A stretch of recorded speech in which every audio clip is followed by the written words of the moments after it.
पहले मन था कि पहले प्रश्न से शुरू करूं, लेकिन मेरे को लगा कि रोचकता अंतिम प्रश्न में है।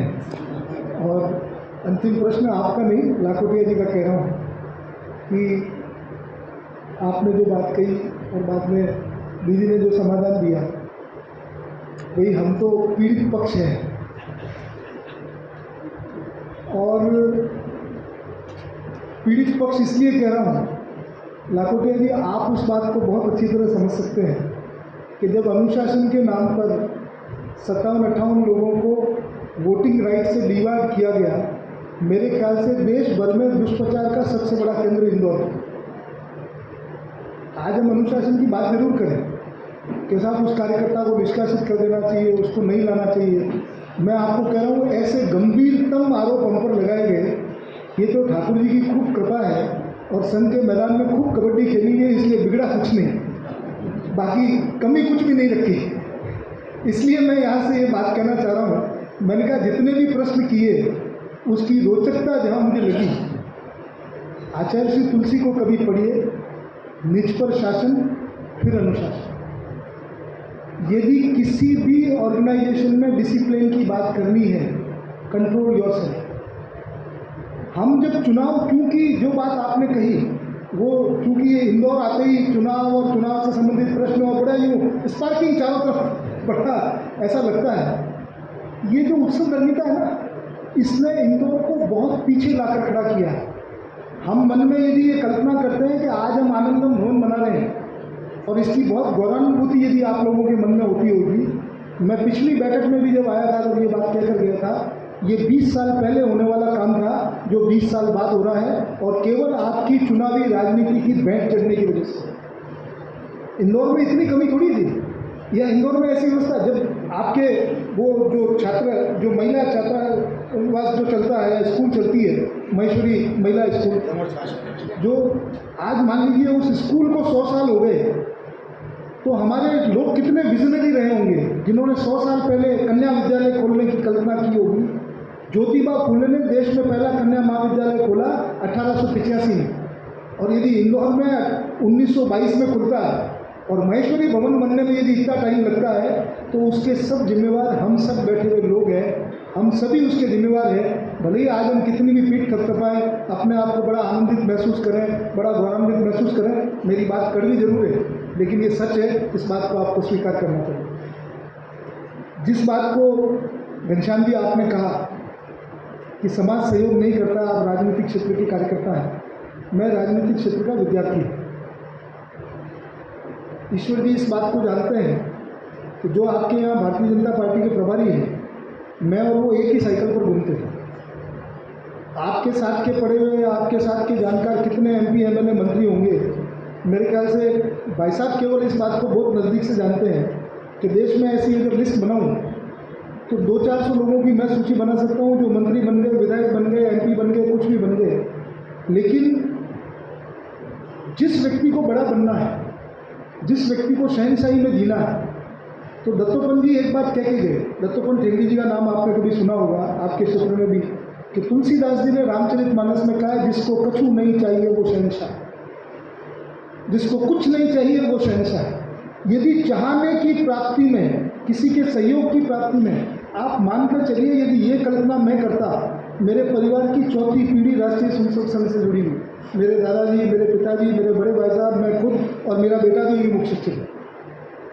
तो इस कल्पना के साथ में यदि समाज, और एक बात आपको मैं व्यक्तिगत मशवरा दे रहा हूँ कि राजनीतिक क्षेत्र में काम करते वक्त समाज का कभी भी सहयोग नहीं मिल सकता है। समाज हमारे लिए साध्य नहीं हो सकता है, समाज हमारे लिए साधन उपलब्ध करा सकता है। कुछ मनचाही होगी, कुछ अनचाही होगी, क्योंकि राजनीति सिद्धांतों के आधार पर की जा सकती है, जाति के आधार पर राजनीति नहीं की जा सकती। यदि जाति के आधार पर, जाति के सपोर्ट से राजनीति करके सार्वजनिक जीवन में जाने की आपकी कल्पना है, तो आप मानकर चलिए आज ओम बिरला लोकसभा के अध्यक्ष नहीं होते। पूरे कोटा लोकसभा क्षेत्र में 6000 महेश्वरियों के वोटिंग नहीं है, 4.25 लाख वोटों से जीतते हैं। किरण जी जिस विधानसभा से चुनाव जीतती थी उसमें 1200 महेश्वरी है, 36,000 से चुनाव जीती थी। महेश्वरी समाज के किसी व्यक्ति को यदि सार्वजनिक क्षेत्र में काम करना है, उसको समाज के नैसर्गिक गुण अर्थात अपनी सर्व स्वीकार्यता के आधार पर उसको समाज में काम करना पड़ेगा। जैसे जैसे आपका कद बढ़ेगा वैसे वैसे समाज स्वतः आपके समर्थन में आएगा। उसके लिए समाज को कोई ढोल ढमाके, मैं आपको एक उदाहरण आपको बताऊं। हमारी 10,000 साल की गुलामी की मानसिकता है। हमारा समाज हो चाहे इस पूरे देश की जो मानसिकता है, हमारे हजारों साल से हम गुलामी में जिए हैं और हम शासक पूजक समाज हैं। शासक पूजक समाज का मतलब क्या है? आप इस बात को समझ पाएंगे कि औरंगजेब भले ही बाप को मार के राजा बना, लेकिन लोगों ने कहा सम्राट की जय हो, सम्राट की जय हो, सुल्तान की जय हो। कोई आदमी काका को मारकर गद्दी पर बैठा, किसी ने बाप को कैद पर गद्दी पर बैठा, लेकिन हम शासक पूजक समाज है, हम राजा की जय करते हैं। जिस दिन आप राजनीतिक क्षेत्र में राजा बनने की स्थिति में आ जाओगे, मैं आपको दावे के साथ कह सकता हूं कि सबसे पहले आपकी जय जयकार करने के लिए मैथिली समाज के लोग करेंगे। लेकिन उसके लिए आपको खुद को ताकत लगाकर राजा बनने की दिशा में काम करना पड़ेगा। आप ये कल्पना करें कि एक कार्यकर्ता को समाज साथ में खड़ा रहकर, ये कल्पना, मैं इस कल्पना से सहमत नहीं हूँ, इसलिए मैंने आपको अपना उत्तर दिया। भाई मुकेश जी ने जो बात कही और इसी संबंध में संजय जी ने भी जो बात कही कि भाई ऐप की जो प्रॉब्लम है, संजय जी आपने जो बात कही, मुकेश जी ने जो बात कही, उसका समाधान भी आप लोगों के पास में। महासभा ने सभी जगह के लिए ऐप के हमने वो बना रखे हैं, एडमिन बना रखे हैं। आपके यहाँ यदि एडमिन नहीं बनता है, आप अपने क्षेत्र से किसी को एडमिन नहीं बनाते हैं या जिला में किसी को एडमिन नहीं बनाते हैं, तो उसके लिए महासभा दोषी नहीं है। महासभा ने ये व्यवस्था कर रखी है कि आप अपने डेटा में सुधार कर सकते हैं, लेकिन उसके लिए आपको अपने क्षेत्र में एडमिन बनाना पड़ेगा। आपके क्षेत्र के एडमिन को ये अधिकार होगा। आज इतने बड़े डेटा का जो कॉन्फिडेंशियल डेटा है, इस डेटा को बेचकर लाखों करोड़ों रुपए कमाए जा सकते हैं। यदि आज ये डेटा लीक होता है, किसी भी कंपनी को विज्ञापन के लिए यदि आज अपने पास में 5 लाख मोबाइल नंबर है, इस 5 लाख मोबाइल नंबर को यदि आज महासभा किसी को डेटा ट्रांसफ़र कर दे या महासभा का कोई कार्यकर्ता डेटा ट्रांसफ़र कर दे, तो आप ये समझ सकते हैं कि ये एक बहुत बड़ा स्कैम हो सकता है। इसलिए इतनी ताकत के साथ इस योजना में तय कर रखा है कि हर क्षेत्र में एक आदमी को एक्सेस दे रखा है ताकि वो आदमी वहीं से सुधार कर सके। और रही बात ये, मान लीजिए कोई ऐप नहीं समझता है, कोई वेब नहीं समझता है, ये ऐप की सुविधा क्यों दी गई? ऐप की सुविधा इसलिए दी गई कि मान लीजिए प्रत्यक्ष रूप से आप फॉर्म नहीं भरवा सकते हैं, तो आप किसी कार्यकर्ता, आजकल सब जगह पेपरलेस टेक्नोलॉजी होगी कि साहब मैं तो किसी के घर गया और मेरे पास हाथ में फॉर्म नहीं था, भाई फॉर्म नहीं है तो उसको कहो तुरंत ऐप डाउनलोड करके उसको फुलफिल कर लो। दैट्स वाई ऐप की सुविधा अपन ने दी। बाकी अपन फिजिकल फॉर्म भी यदि आप भरकर भेजेंगे उसको भी अपन अपलोड कर देंगे। और रही बात 31 जनवरी नहीं, 6 फरवरी को अपन ने डेटा एक बार लॉक जो किया, उसमें डेटा लॉक नहीं है। आप अभी भी ऐप को डाउनलोड करके अपने डेटा को फुलफिल कर सकते हैं, ऐप ब्लॉक नहीं है। हमने 6 फरवरी तक के डेटा को सुरक्षित करके, यदि आप सेवा क्षेत्र के लिए किसी भी ट्रस्ट के लिए कोई एप्लीकेशन देंगे तो हम मैच करेंगे कि 6 फरवरी से पूर्व आपका डेटा भरा हुआ है कि नहीं भरा हुआ है। यदि उसके बाद में भरा हुआ है तो हम आपसे एक सप्लीमेंट्री कॉपी और लेंगे कि भाई इस कारण से मैंने ये डेटा लेट भरा।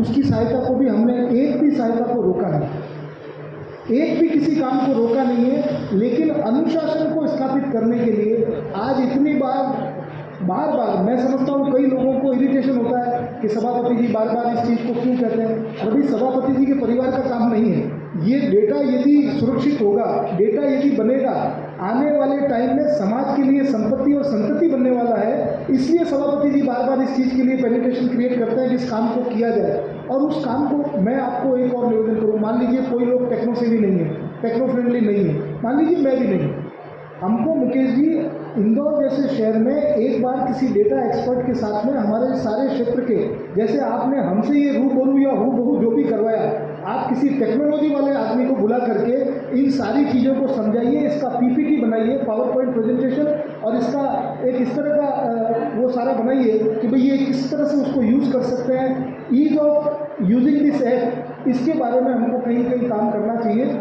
इसका समाधान आपके स्वयं के पास में है, महासभा से। रही बात ये कि भाई आपके 4 लाख रुपए किसी उसमें डूब गए, तो भाई जिसको आपने एडवांस दी है और जिन्होंने दिलवाए, ये आपका व्यक्तिगत मसला है। लेकिन मैं ये बात आपको जरूर कह सकता हूँ कि आपने जो प्रयास किया, या अभी एक आपके लोहिया जी ने जो बात कही, देखो संजय जी आपने जो बात कही है, आप एक बात समझ लें, युवा होने के नाते आप ये कल्पना करते हैं कि भाई महासभा, जिला सभा हमको 50% पेमेंट देगी, 40% देगी। आप माफ़ करिएगा, और मैं समझता हूँ मेरी बात को संकेत में नहीं, मैं बिल्कुल खुले शब्दों में हम कार्यकर्ता बैठे हैं।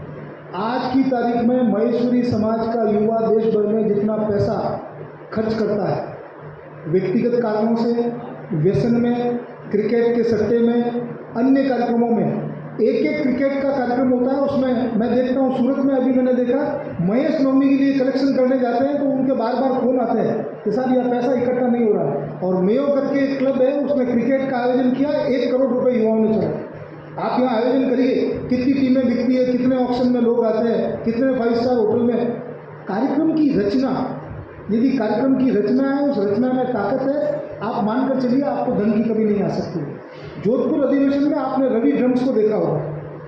जब रवि ड्रम का पावर पॉइंट प्रेजेंटेशन आया, मैंने उससे बात की, मुझे आश्चर्य हुआ कि वो महेश्वरी और अपने नागौर जिले के जायल से मूल उसका गांव। रवि ड्रम से बात की, उसकी जो परफॉर्मेंस इतने हाई पिच पर वो बजाता है, वेस्टर्न म्यूजिक का one of the best artist. मैंने अपने समाज के कुछ वरिष्ठ लोगों से बात की, क्योंकि मुझे कभी इन चीज़ों की प्रॉब्लम नहीं रहती। मैं वेस्टर्न ईस्टर्न अपने सांस्कृतिक वाले सारे कार्यक्रमों में मेरा जाना आना रहता है, मैं किसी को मना भी नहीं करता। मैंने जब ये प्रपोजल दिया तो अपने समाज के कई वरिष्ठ लोगों ने, जो बहुत पुराने, अरे जो समाज तो बिल्कुल सत्यानाश हो गई, ठीक है ना, वो तो म्यूजिक बजाई, गाना बजाई, डांस कराई। मैंने कहा हुक्म, ये एक युवा है और ये वो युवा है जिसने अमेरिकन यूएस प्रेसिडेंट के पिछली 3 ओथ्स में किसी एक आदमी को यदि ऑर्नामेंटल म्यूजिक का परफॉर्मेंस का परमिशन मिला तो वो अपने समाज का रवि जाके किया था। मैंने कई लोगों से बात की, उसके बाद में मैंने उससे बात की, उसके कार्यक्रम की कीमत 3 करोड़ रुपये। मैंने कहा भैया पैसे वैसे नहीं है अपने पास, कार्यक्रम तेरा करवा देंगे। तो कैसा पैसे बिना तो कार्यक्रम कैसे होगा, मैं जो ड्रम लाऊंगा वो 15 करोड़ का है, टेस्ला ने बनाया उसका ड्रम। मैंने केवल 10 लाख रुपये उसके आने जाने की बिजनेस क्लास की टिकट दी, उसके ड्रम्स का हमने भाड़ा दिया। और जब रवि ड्रम्स ने जोधपुर में परफॉर्म किया तो मुझे ये पता था कि इस बात को लेकर के कहीं पूरे देश भर में ये हो सकता है कि साहब आपने समाज का वेस्टर्नाइजेशन कर दिया। हमने एक कार्यक्रम की थीम दी, वैदिक भारत से वैश्विक भारत। हमने उस कार्यक्रम के पहले समाज के 100 बच्चों से गीता पाठ करवाया, गीता परिवार से, और लोगों को ये बताया कि समाज हर जगह है, वैदिक भारत में भी हमारा समाज है और वैश्विक भारत में भी हमारा समाज है। और उस रवि ड्रम के कार्यक्रम को सबसे ज़्यादा एंजॉय उन लोगों ने किया जिनके शायद धोती कुर्ते ही पहने हुए होंगे, किसी जीन्स टी शर्ट वाले ने उसमें डांस नहीं किया।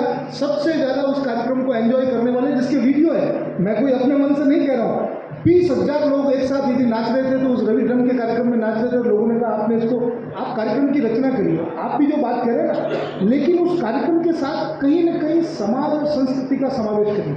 जैसे हमने वैदिक भारत से वैश्विक भारत, यदि केवल हम वेस्टर्नाइजेशन का कार्यक्रम करेंगे, केवल हम म्यूजिकल नाइट करेंगे, केवल हम रेन डांस करेंगे, केवल हम युवा इन गोवा करेंगे, तो आप मानकर चलिए समाज को हम कुछ निकाल नहीं पाएंगे। उस कार्यक्रम के साथ हमको कहीं न कहीं किसी चीज़ को जोड़ना, जिससे, मैं ये बात इसलिए कहता हूँ, जिन लोगों ने संघ की शाखा देखी, वहाँ कबड्डी खेलते खेलते कब उसके संस्कार में कोई चीज़ का बीजारोपण कर देते हैं, कब उसको शेर बकरी खिलाते खिलाते हिंदुत्व की उस चीज़ में बीजारोपण कर देते हैं। समाज के संगठन को यदि चलाना है तो आप जैसे एफटीएस में जाती है, कैसे उनके कन्वर्जन को रोकने के लिए छोटे छोटे कार्यक्रमों के माध्यम से हम उनका कन्वर्जन रोकते हैं, दैट सेम वे आज समाज में युवाओं को और महिलाओं को रोकने के लिए हमको छोटे छोटे प्रयोग करने पड़ेंगे।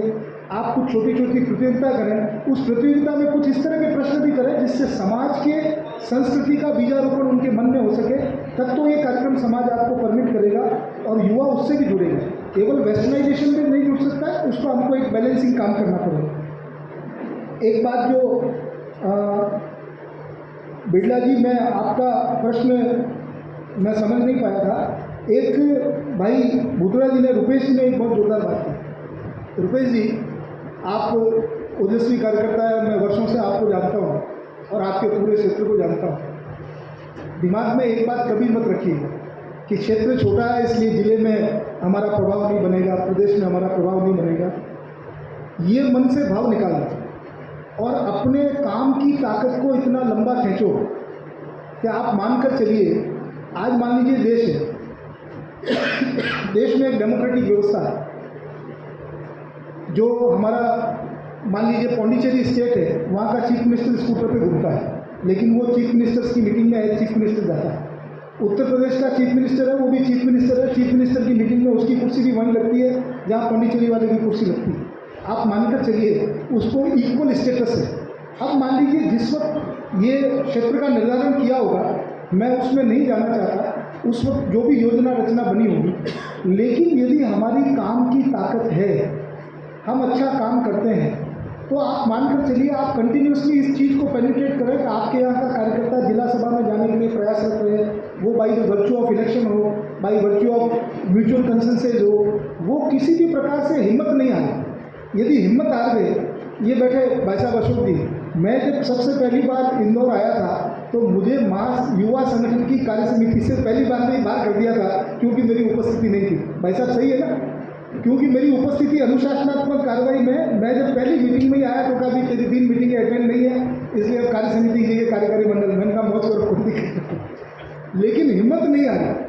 कार्यकर्ता को ये तय करना चाहिए, यदि आपके काम की, आप कह रहे हैं आप इतने ऊर्जावान मां सब लोग हैं, मैं भी मानता हूँ, लेकिन मैं इस सर्व समाज से भी ये प्रश्न पूछना चाहता हूँ। इसका मतलब जिन बातों को मैंने सार्वजनिक मंच पे कही, बात तो वही है कि हम क्षेत्रवाद के नाम पर, अपने रिश्तेदारी के नाम पर, इसका मतलब हम कार्यकर्ता का चयन नहीं करते। आज मान लीजिए जिले में एक कार्यकर्ता या एक क्षेत्र ये कहता है कि हम अच्छा काम करते हैं, लेकिन हमको जिले में प्रतिनिधित्व नहीं मिलता है, तो ये वास्तव में बड़ा विचारणीय प्रश्न है। और विचारणीय प्रश्न इसलिए कि इसका मतलब ठीक कार्यकर्ता प्रयास करके भी इसलिए नहीं आ सकता क्योंकि उसके पास संख्या बल नहीं है। और मान लीजिए आपको लगे 1 बार 2 बार 3 बार 4 बार प्रयास करते रहिए, और उसके बाद भी आपको लगे कि इंदौर शहर लोकतंत्र की बजाय भीड़ तंत्र में विश्वास करता है, तो हिम्मत मत करना, हारना मत। दुनिया में सकारात्मक काम करने के लिए बहुत सारी जगह है, इसलिए चिंता मत करना, ठीक है ना? इस चीज़ को कभी इश्यू बनाने की आवश्यकता नहीं है कि भाई हमारे पास संख्या कम है।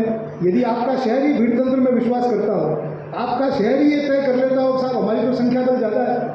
आज जैसे जिस प्रदेश से मैं आता हूँ, उस प्रदेश में कुल मिलाकर 11,000 परिवारों की जनसंख्या है, उसमें से 7,500 परिवार जोधपुर के हैं। तो इसका मतलब पूरे प्रदेश में क्या जोधपुर ही कब्जा कर लेगा?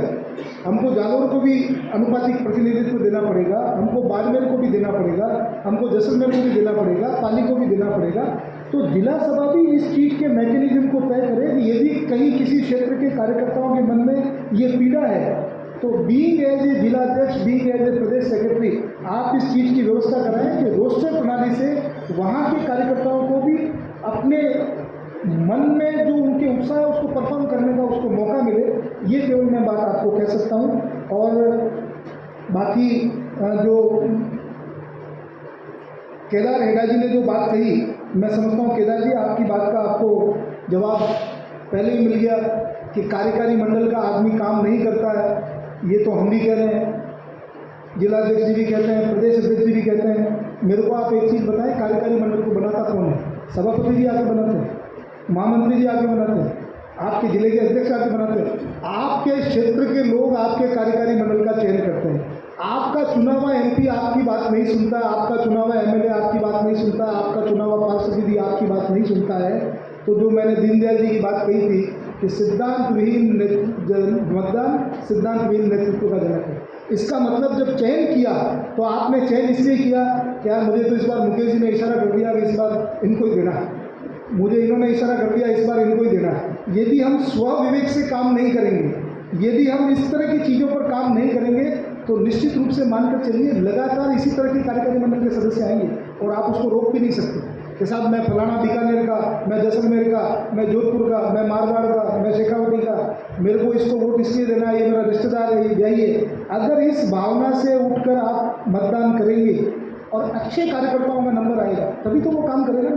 लेकिन वो नंबर लाने में तो हमको उसके पहले 17 उसकी जो चीज़ें हमको देखनी है वो हम देखते नहीं हैं। इसलिए आपकी समस्याओं का जितनी भी आपने बातें कही है, मैं समझता हूँ 80% नहीं 100 आउट ऑफ 100 की समस्याओं का समाधान आपके स्वयं के पास। इसमें कोई महासभा कोई जादू का डंडा चला देगी, प्रदेश सभा कोई चला देगी, जिला सभा कोई चला देगी, ऐसा मुझे नहीं लगता है।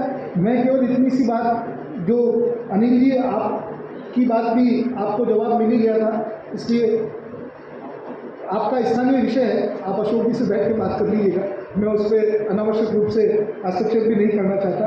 और एक इनानी जी आपने एक बात कही थी, विधान की कॉपी दिखा दी जाती है, तो जिसको दिखाई, जहाँ दिखाई और जिसने दिखाई वो सारी घटनाक्रम मुझे पता नहीं है और मैं उसमें जाना भी नहीं चाहता। संस्था विधान से ही चलेगी। किसी भी संस्था को जैसे जीवन, भगवान कृष्ण ने कहा कि यदि आपको सारगर्भित जीवन जीना है तो गीता आपकी मार्गदर्शक है। आपको गीता का पन्ना खोलना पड़ेगा। आदमी को कोई कन्फ्यूजन होता है तो उसको गीता का पन्ना खोलना पड़ता है। यदि संस्था में कहीं कन्फ्यूजन है, विधान एक संकेत रेखा है। विधान हमने इसलिए तय नहीं किया कि विधान का डंडा चलाते रहे। विधान एक संकेत रेखा है। यदि कहीं ऐसी स्थिति पैदा होती है कि कोई काम नहीं हो रहा है तो उसमें विधान दिखाकर यदि काम करना पड़े, तो मैं दिखाने वाले की गलती इसलिए नहीं मानता हूँ क्योंकि विधान मैंने नहीं बनाया, विधान आपके प्रदेश सचिव ने इन्होंने नहीं बनाया। विधान आप सब लोगों की अनुशंसा से महासभा की कार्यकारी मंडल ने इस गीता को तय किया है। इस गीता को मानना या नहीं मानना वो आपकी मर्जी है। उसके दर्शन करने से किसी को लगता है गीता के दर्शन करने से मैं धन्य हो गया, किसी को लगता है गीता के दर्शन करने से मैं बोध हो गया, तो वो अपनी अपनी भावना है। लेकिन मैं मानता हूँ विधान की अनुपालना, विधान के सम्मत काम करना ये बिल्कुल इम्पोर्टेंट है। जिसने भी दिखाया, किस परिस्थिति में दिखाया, क्यों दिखाया, मैं उस माइक्रोस्कोपिक एनालिसिस में जाना चाहता हूँ, मैं उसमें इंटरव्यू करना चाहता हूँ। लेकिन मेरे को जो जो चीज़ें समझ में आई वो मैंने आपको सारी बात बता दी। और अंत में वापस जहाँ से मैंने बात शुरू की थी कि इंदौर में चुनाव को लेकर मुझे आश्चर्य हुआ और थोड़ा सा खेद भी हुआ। समाज को आगे कैसे बढ़ाया जा सकता है, समाज के लिए नई किन योजनाओं पर काम किया जा सकता है, समाज के संगठन को कैसे मजबूत किया जा सकता है, समाज में लोगों को कैसे जोड़ा जा सकता है, समाज के लोगों को सुसूत्र कैसे किया जा सकता है, इस पर आप में से किसी भी बंधु का कोई सुझाव, कोई प्रश्न नहीं आया। मुझे आश्चर्य है कि केवल अपने प्रश्न, अपने इर्द गिर्द घूमती समस्याओं से ही संबंधित यदि हम बात करेंगे, हमको ऐसा ही लगेगा तो माफ़ करिएगा, चाहे मैं 2 घंटे आपसे रूबरू हो जाऊं, चाहे सभापति जी आपके यहाँ आकर लम लेट हो जाए, लेकिन हम रूबरू होंगे, लेकिन आप हूबहू ही रहने वाले हैं, ऐसा मैं मानता हूँ। और यदि आप में परिवर्तन करना है तो रूबरू से होने से पहले अपने आप से रूबरू, अपना आत्मलोचन करें, अपना आत्म साक्षात्कार करें और अपने अंदर झांक कर इस बात को तय करें कि क्या मैं अपनी संस्था के साथ न्याय कर रहा हूँ, क्या मैं अपने दायित्व की 100% पूर्ति करता हूँ और क्या मैं इस दायित्व के प्रति योग्य भी हूँ या नहीं हूँ। आप अपनी मार्कशीट बनाएं। यदि आपको लगे कि आपके सप्लीमेंट्री है तो मेहरबानी करके कहो भाई साहब इस बार मेरे को टाइम नहीं है, आप बन जाओ। आपको लगे कि आपके डिस्टिंक्शन मार्क्स है तो किसी के हाथ पकड़ के भी कहो भैया तेरे सप्लीमेंट्री है, मेरे डिस्टिंक्शन है, मैं बनूंगा, कोई दिक्कत नहीं है। और वो भी आदमी अपनी मार्कशीट देख ले, क्या इसके डिस्टिंक्शन है तो इसको बनने दें। लेकिन हम तो सप्लीमेंट्री बाई ग्रेस पास होने के साथ भी पद छोड़ना नहीं चाहते, और पद छोड़ना भी नहीं चाहते। और उसके बाद में स्वामी जी राम सुखदास जी का एक बड़ा अच्छा स्लोगन है, वो बात कहकर मैं अपनी बात को समाप्त करूँगा। मैं जिस ऑफिस में, मेरे चैम्बर में पीछे एक बहुत बड़ा मैंने वो लगा रखा है कि वो स्लोगन लगा रखा है, उसमें स्वामी जी ने ये बात को कही है कि मनुष्य अपने दुखों से इतना दुखी नहीं है जितना वो दूसरों के सुखों को देखकर दुखी है। हम सब लोग, और दूसरा उन्होंने कहा है कि सब दुखों का कारण क्या है। स्वामी जी वापस नीचे लिखते हैं, जैसा मैं चाहूँ वैसा हो जाए, ये सब दुखों का कारण है। तो मैं समझता हूँ हमारे सब दुखों का जो कारण है वो यही है कि जैसा मैं चाहूँ वैसा हो जाए। और बिरला जी आपने जो बात कही कि भाई महासभा ऐसी व्यवस्था कर दे कि भाई कोई अर्चना भवन में हम जाकर ये कह दें, हम या किसी डॉक्टर हेडगेवार भवन में जाकर ये कह दें, आप इस कल्पना को कभी मत रखिएगा। यदि आपने 20 साल भारतीय जनता पार्टी की सेवा की है, समाज में सेवा की है, तो भारतीय जनता पार्टी या राष्ट्रीय स्वयंसेवक संघ ने हिंदू समाज को संगठित करने का काम किया है। इस बात का सौदा नहीं किया है कि आपकी परमिशन दिलाई जाएगी, आपको ये सारी बिल्डिंग मटेरियल का सारा काम कराया जाएगा। लेट इट बी, कभी इस बात की कल्पना मत करिएगा। यदि मन में कल्पना करके हम संघ या समाज का काम करते हैं कि इसके बदले में हमको ये ईज ऑफ डूइंग वर्किंग मिलेगी, तो माफ़ करिएगा, उस संगठन की न तो वो रीति नीति पद्धति है।